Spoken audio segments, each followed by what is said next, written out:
The number one question I get asked about having a colonoscopy is what are the alternatives?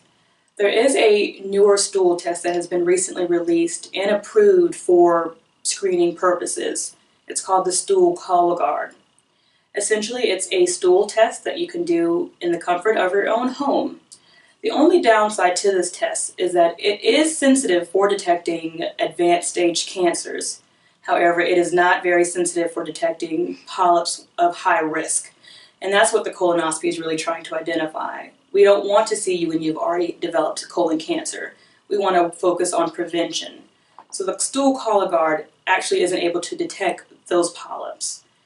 However, if a stool Cologuard comes back positive, you still have to undergo a colonoscopy to detect what made that test positive. The colonoscopy then becomes more of a diagnostic tool. The stool Cologuard test can only be used for individuals of average risk. If you have any family history of colon cancer whatsoever, the test is not appropriate for you. The colonoscopy would be the best option. The other downside to having a stool Cologuard test is that it has to be performed yearly. With a good colonoscopy, if there are no polyps found, you can be cleared for 10 years.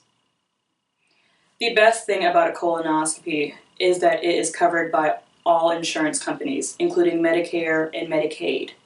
What we're trying to prevent is the colonoscopy becoming more of a diagnostic tool. And when I say that, meaning you are coming in to try to find the source of a problem.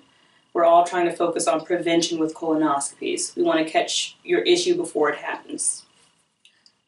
Colonoscopies are great at detecting and removing polyps inside your colon, but can also be a good diagnostic tool for things such as lower abdominal pain, a change in bowel habits. Let's say you have a bowel movement every day, and now you go to being more on the constipation side, or vice versa. Maybe you're having a little bit more diarrhea. It's a good tool to rule out things like inflammation.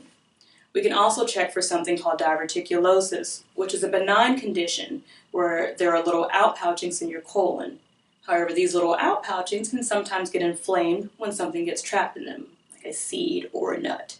So a colonoscopy is really a good diagnostic tool overall.